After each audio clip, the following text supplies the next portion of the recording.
मसीह में आप सबको नमस्कार। हम बाइबल के साथ कैसे समय बिता सकते हैं, इस विषय के बारे में देख रहे हैं। इसके पहले भाग में हमने ये देखा कि कैसे हम परमेश्वर के वचन को सुन सकते हैं, और उसी के साथ हमने देखा कि कैसे प्रभु के वचन को पढ़ने की भी ज़रूरत है। आज हम दो और तरीके देखने वाले हैं जिसके द्वारा हम प्रभु के वचन के लिए समय कैसे दे सकते हैं। मैंने आपको ये बताया कि जिस प्रकार हमारे शरीर को रोटी की ज़रूरत होती है, उसी प्रकार हमारे आत्मा को परमेश्वर के वचन की आवश्यकता है। हमारे मसीही जीवन के लिए ये लिखित वचन बहुत ही महत्वपूर्ण है और हमारे जीवन का एक हिस्सा बन जाना चाहिए। तो इसीलिए हम दो और तरीके देखें कि प्रभु के वचन में हम कैसे समय बिता सकते हैं। तीसरा जो तरीका है वो ये है कि प्रभु के वचन को मुँह ज़बानी याद करना। मैं आपके सामने कुछ वचन रखना चाहूँगा जो हमें ये आदेश देता है कि हमें प्रभु के वचन को मुँह ज़बानी याद करना है। पहले तो भजन संहिता उसके 119 के 11 में इस प्रकार लिखा है, मैंने तेरे वचन को अपने हृदय में रख छोड़ा है कि तेरे विरुद्ध पाप ना करूं। नीति वचन उसके 3 अध्याय के 3 आयत में इस प्रकार लिखा है, कृपा और सच्चाई तुझसे अलग ना होने पाए, वरन उनको अपने गले के हार बना और उनकी हृदय रूपी पट्टियों पर लिखना। नीति वचन 7 का 3 क्या कहता है, उनको अपने उंगलियों में बांधें और अपने हृदय की पट्टियों पर लिख ले। तो यहां पर ये वचन सब हमें ये बता रहा है कि अपने हृदय में इसको रख छोड़, अपने हृदय के पट्टियों पर इसको लिख ले। ये कहना क्या चाह रहा है, प्रभु के वचन को हम मुँह ज़बानी याद करें। तो किस प्रकार प्रभु के वचन को मुँह ज़बानी याद करना हमारे लिए एक बहुत ही अच्छी आदत, और मैं ये कहूँगा अच्छी ही क्या, एक ज़रूरी आदत है। प्रभु के वचन को हम मुँह ज़बानी याद करें तो हम प्रभु के आवाज़ कहने का ये मतलब ज़रूरी नहीं है कि हम कानों से सुने, पर पहचान सकें कि प्रभु हमसे बात कर रहा है। साथ ही में जब हम किसी को प्रभु के बारे में बता रहे हैं तो मुँह ज़बानी याद करें तो बताना और आसान होता है। यदि हम किसी को प्रभु के वचन से कुछ बताना भी चाह रहे हैं जो प्रभु में है पहले से, तो प्रभु के वचन को मुँह ज़बानी याद करने से उसको और आसान बना देता है उस व्यक्ति को बाइबल से कुछ बातों को समझाने के लिए। तो चलो हम कुछ इस तरीके के कार्यात्मक जो प्रैक्टिकल तरीके हैं कि कैसे प्रभु के वचन को मुँह ज़बानी याद कर सकते हैं, मैं आपके सामने कुछ बातें रखना चाहूँगा। सबसे पहले, जिस वचन को मुँह ज़बानी याद करना चाहते हैं आप उसे चुन लें। कोई भी वचन जो आप मुँह ज़बानी याद करना चाहते हैं उसे चुनें। दूसरा है कि आप एक छोटा सा एक पॉकेट डायरी जो ये देख रहे हैं, ये आप रखें अपने लिए। इसको रखने का कारण क्या है कि इसी में आप इस प्रकार कुछ वचनों को लिख लें जो मुँह ज़बानी याद करना चाहते हैं। शायद आप अपने बाइबल को हर जगह नहीं ले जा सकते हैं, पर यह एक छोटी सी डायरी है जो आप अपने पॉकेट में भी रख सकते हैं। और इसमें जब आपने लिखा है, आप थोड़ा फ्री बैठे हैं, तो आप इसी को खोलकर आप इसमें से उस वचन को आप मुँह ज़बानी याद कर सकते हैं। जैसे आपको मालूम है, 1 बारी 2 बारी 3 या शायद 10 बारी भी पढ़े तो हमें वो सब याद नहीं रहता है, पर जितना हम इसमें समय बिताएं और उसको याद करने लगे उतना ही हमारे लिए ये आसान हो जाता है। तो आप फिर एक और तरीका जो कर सकते हैं कि एक पन्ने में आप जो वचन मुंह ज़बानी याद करना चाहते हैं उसको लिखकर कोई ऐसी जगह उसको लगा दे जहां आपके नज़र बहुत जाती है। आप वो देखते ही अच्छा हाँ ये है, और वहां पर सीधा आपका नज़र जाता है और वो आपकी मदद करेगी कि आप मुंह ज़बानी याद कर सकते हैं। दूसरा है कि आप हर रोज समय निकालें कि आप उस वचन को दोहरा रहे हैं। ठीक, समय निकालें, हर रोज थोड़ा उस वचन को दोहराएं। जितना आप दोहराएंगे उतना ही आप अपने दिल की पट्टी में लिख सकते हैं। और आखिरी में बहुत अच्छा रहेगा यदि आप किसी को मतलब चुन ले और एक तरीके से उसके प्रति जवाबदेही बन जाए और कहे कि मैं जो भी वचन मुंह ज़बानी याद करूंगा मैं तुम्हें सुनाऊंगा, ठीक है, और तुम्हें मुझसे पूछना है कि मैंने ये वचन मुंह ज़बानी याद किया है या नहीं। ये बहुत अच्छा तरीका भी होता है। तो इस तरीके से प्रभु के वचन को मुंह ज़बानी हम याद कर सकते हैं। मैं आपके सामने कुछ ऐसे ही वचन रखना चाहूँगा जिसको आप मुंह ज़बानी याद कर सकते हैं। अब ये लिस्ट आपका बढ़ता भी जाएगा। कुछ तो वचन जो है यूहन्ना रचित सुसमाचार उसके 3:16 है, फिलिपियों के पत्री 4 अध्याय का 6 से लेकर 8 है, मत्ती रचित सुसमाचार उसके 6:33 है, यिर्मयाह 33:3 है, और रोमियो के पत्री 8:28 है, यूहन्ना रचित सुसमाचार उसका 1:12 हो गया, यहोशू 1:8 है, भजन संहिता उसके 23 और 91 पूरे उस अध्याय को पढ़े, मत्ती रचित सुसमाचार उसके 28 का 19 और 20। तो इस तरीके से एक लंबा लिस्ट आपका जा सकता है, पर शुरुआत के लिए ये कुछ वचन को आप जरूर से मुंह ज़बानी याद आप करें। क्यों?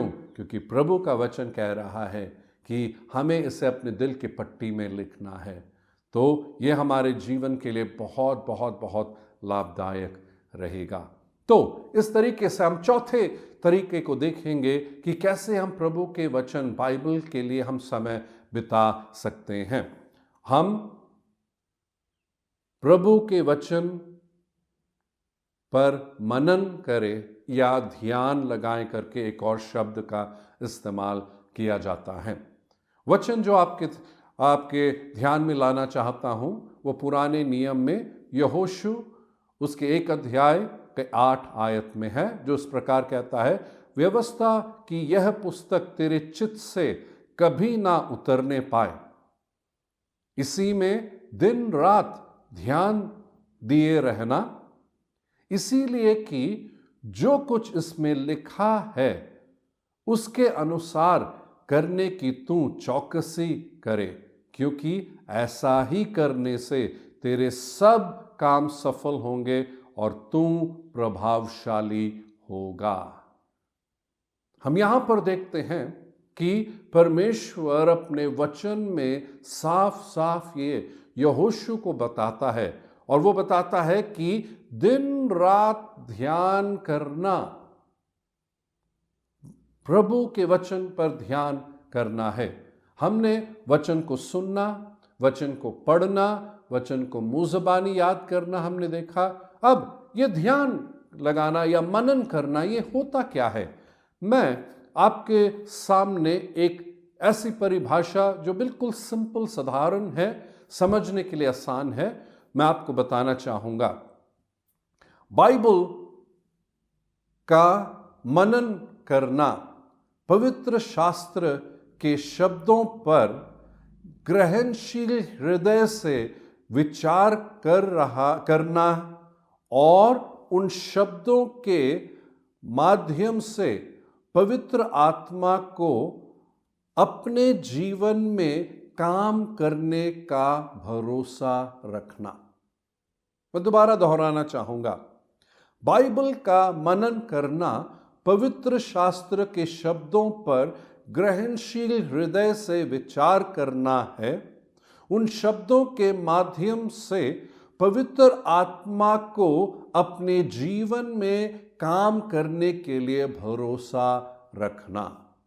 ये एक बहुत ही साधारण परिभाषा है, और इसी में से मैं आपको ये बताना चाहता हूं कि कैसे हम प्रभु के वचन पर मनन कर सकते हैं। ठीक। तो आपने गाय को देखा होगा, वो जब बैठी होती है तो अपना मुंह आम आम आम करके हिलाती है। वो करती क्या है, एक तो जो घास जो भी उसको खाने को दिया है वो सब कुछ लेकर अपने एक जगह इकट्ठा करती है।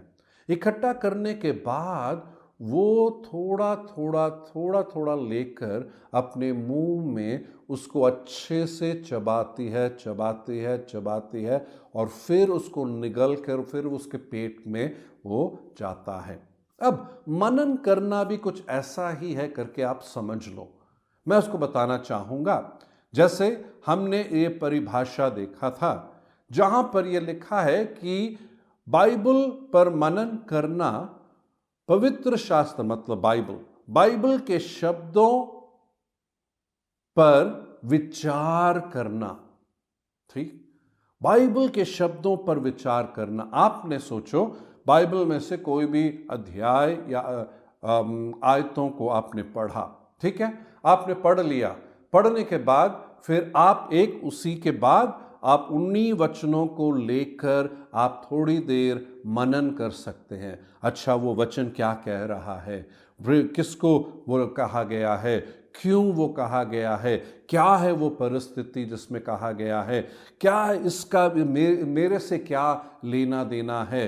ये सब प्रश्नों का उत्तर आप पाकर आप फिर उस पर मनन करते हैं, और फिर आप उस तरीके से प्रभु के वचन में मनन करने के द्वारा समय बिता सकते हैं। अब इस परिभाषा में आपका ध्यान एक और इसकी ओर लेके जाना चाहता हूं, जहां पे कहा गया है ग्रहणशील हृदय।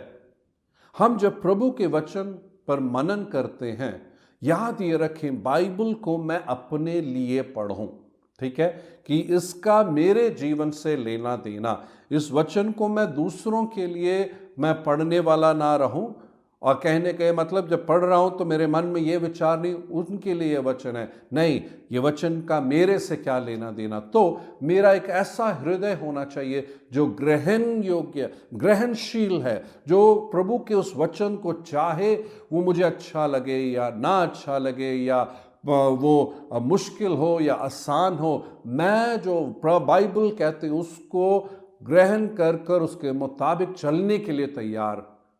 एक ऐसा हृदय प्रभु चाहता है, और ऐसे हृदय के साथ बाइबल के लिए हमें समय बिताने की आवश्यकता है।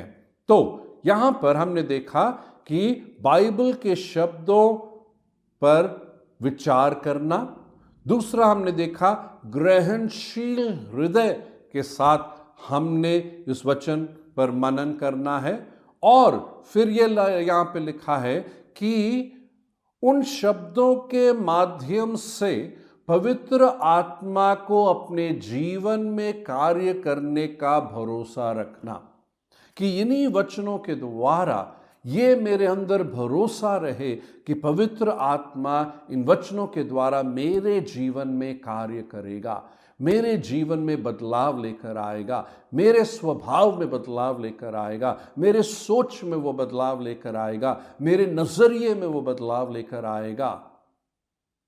और उस तरीके से प्रभु के इस वचन पर मनन करना बहुत ही आवश्यक है। तो जिस तरीके से वो गाय सब खा लेते, एक जगह इकट्ठा करते, फिर थोड़ा थोड़ा करके वो क्या है उसको चबाने लगते, उसी तरीके से बहुत ज़रूरी है कि हम भी प्रभु के इस वचन पर समय बिताएं।